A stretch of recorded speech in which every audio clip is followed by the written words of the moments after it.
Selamat datang di pre-match press conference pertandingan Persija versus Malut United yang akan digelar besok di Jakarta International Stadium pukul 19.00. Telah hadir bersama kita ada pelatih Coach Ricky Nelson dan berwakil pemain ada Hanif Syahbandi.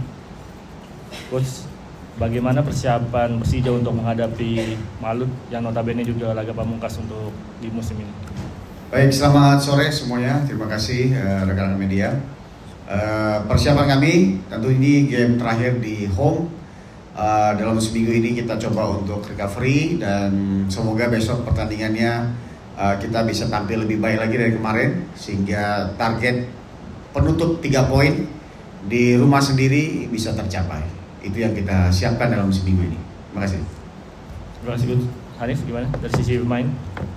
Ya, assalamualaikum warahmatullahi wabarakatuh. Sederhana aja karena apapun yang telah kita hadapi di musim ini, saya hanya berharap saya dan teman-teman ingin memberikan kemenangan di pertandingan home terakhir untuk pertandingan besok di akhir laga musim ini. Jadi kami dan saya dan teman-teman ingin memberikan yang terbaik untuk meraih kemenangan menutup Liga 1 musim ini. Terima kasih. Silakan teman-teman media mengajukan pertanyaan untuk Coach Ricky ataupun Hanif. Halo Coach, Ya. saya Hari dari Bola Sport Hanif. Selamat. Coach, posisi Malut saat ini berada di atas Persija dengan 52 poin dan Malut berpeluang untuk main di Liga Asia musim depan. Dan sekarang Persija pulang ke Asia juga sudah tertutup Coach karena tidak ada lagi. Bagaimana langkah Persija agar menjegal Malut supaya tidak bisa ke Piala Asia, karena setahu kita Malut juga tim yang bagus, yang banyak pemain yang berkualitas juga. Yang pertama, yang kedua, besok akan terakhir Liga 1, beberapa kontrak pemain juga sudah selesai sepertinya. Bisa dipastikan ke kita ada beberapa pemain yang menjalani laga terakhir besok bersama Persija. Terus Hanif, komentar tentang Malut United bagaimana? Terima kasih. Baik, terima kasih. Ya, secara poin memang kalau kita pun memenangkan besok, secara poin tidak bisa ngejar Malut lagi karena dia udah 56. Posisi dia di 4 besar, paling maksimal mungkin dia 5 besar. Kita kalau saya berhitung, kita mungkin saja bisa di posisi 6. Ya, tergantung dari hasil hari ini atau PSM dan Borneo dan juga Persebaya. Tapi bagi saya itu nanti aja kita pikirkan karena fokus kita bagaimana supaya di JIS ini kita tetap menjaga trennya, selalu menang di JIS. Bagaimana caranya menghentikan Malut? Yang pertama pasti mereka punya pemain-pemain yang bagus ya. Ya, Sayuri bersaudara, lalu ada strikernya Cino itu bagus, gelandangnya si Adriano jauh lebih baik daripada putaran pertama. Tapi mungkin dengan tidak adanya satu pemain asing si Cecu ya, itu akumulasi, ya itu mungkin bisa membukakan, ya semoga lah bisa menjadi peluang buat kita. Tapi tentu saja pemain yang ada pun pasti juga bagus. Makanya perlu kerja keras besok untuk kita bisa menghadirkan 3 poin itu. Kalau target kita jelas saja. Setelah itu kita lihat poinnya, kita nggak terlalu pikir lah karena ya udah pasti terukur lah. Kalau nggak 5 ya 6 gitu. Sejauh itu yang bisa kita capai.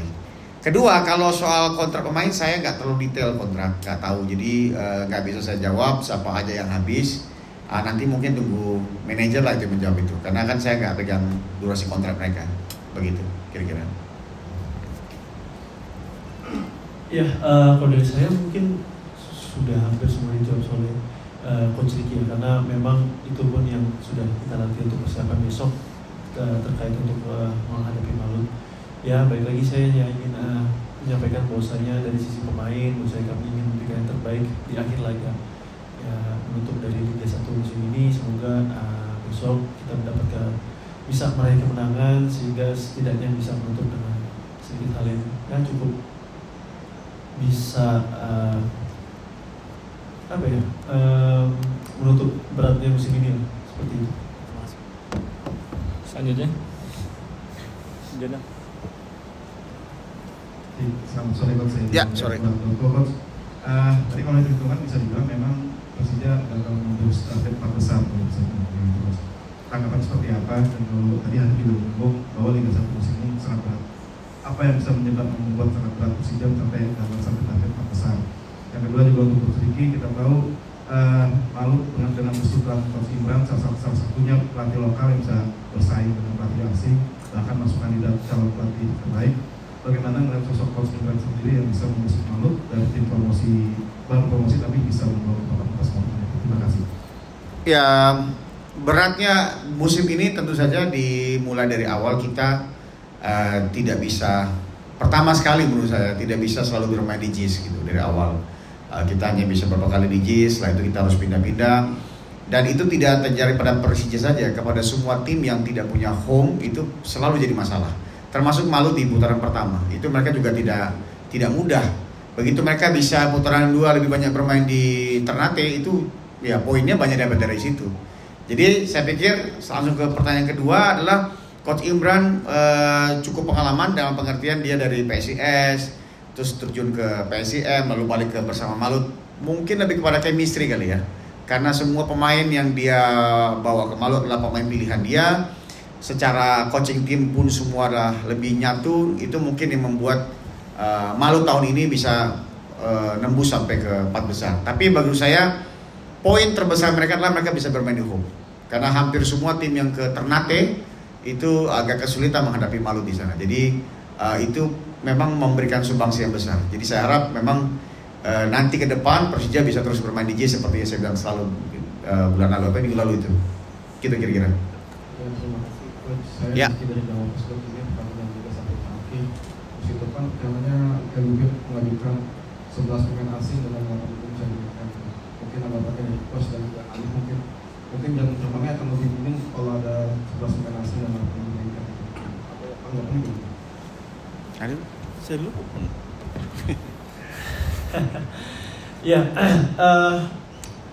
terhadap 11 pemain asing saya jujur tidak terlalu concern karena memang pada saat ini aja kalau mungkin kita berkaca 2 tahun yang lalu yang mungkin awalnya itu hanya berapa ya? 4 kalau nggak salah ya 4 terus sekarang naik jadi 8 dan bisa main 6 pun juga saya jujur aja perbedaan jam main saya pun malah lebih banyak juga di sini dibanding musim lalu. Artinya kalau kita pribadi secara profesional pemain ya itu profesional persaingan gitu ya, maksudnya ya tidak menjadi suatu hal yang besar masalah, cuma kan mungkin dari adanya kebijakan tersebut mungkin ada banyak arah yang mana membuat beberapa hal menjadi tidak mungkin tidak sesuai dengan prosedur dan lain sebagainya lah. Itu yang mungkin dampak-dampak itu yang mungkin bisa menjadi concern lebih lah terhadap kebijakan tersebut karena kita sebagai pemain pun jujur aja kalau saya pribadi ya tadi saya jelaskan maksudnya dari data statistik pun juga saya mendapatkan dari bermain juga banyak di musim ini gitu loh yang mana 8 pemain asing 6 main gitu loh. Jadi artinya kalau untuk persaingan saya yakin teman-teman saya juga tidak menjadi suatu masalah yang besar lah kalau untuk masalah persaingan sebelah saya. Justru saya pun pribadi juga banyak sekali belajar dari mereka yang jelas mungkin klub-klub itu juga pasti tidak ingin mengambil pemain-pemain yang tidak tahu entah beratah namanya dari mana, pasti kan mereka punya kualitasnya dan lain sebagainya, apalagi mereka main di liga-liga yang bukan liga Indonesia. Nah, artinya di situ kita banyak bisa belajar dari mereka. Kalau dari sini seperti itu. Terima kasih. Oke, saya pribadi sih itu satu hal yang nggak bisa kita tolak. Kita pasti sebagai pelaku di lapangan menerima saja regulasinya. Tapi sisi positifnya adalah dengan ada misalkan terjadi itu 11 pemain, maka kita bersyukur juga bahwa pasti setiap owner klub akan memikirkan soal fasilitas. Gak mungkin 11 pemain asing datang dengan lapangan yang jelek. Nah harapannya kalau fasilitasnya jadi bagus, saya pikir lokal kita juga gak akan kalah.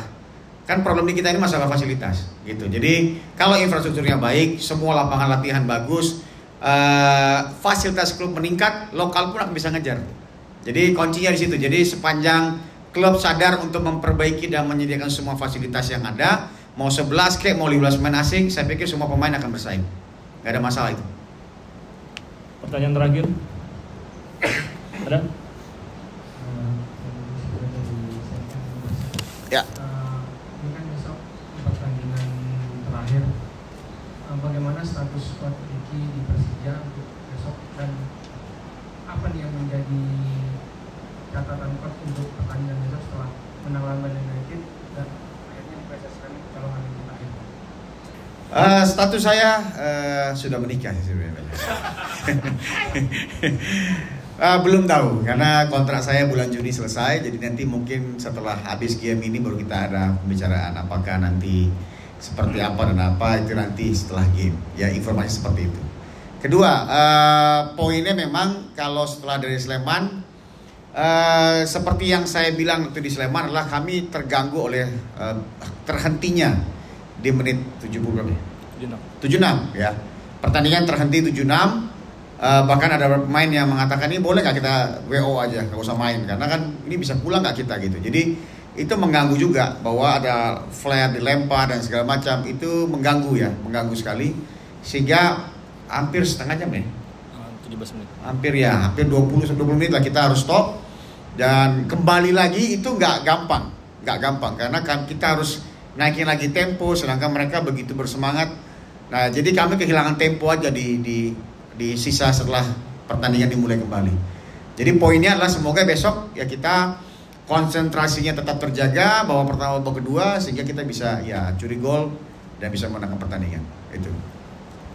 Oke, terima kasih Coach Ricky. Berakhir sudah sesi pre-match press conference Persija Jakarta. Terima kasih teman-teman media. Terima kasih Coach Ricky. Terima kasih Hanif. Terima kasih semua. Terima kasih.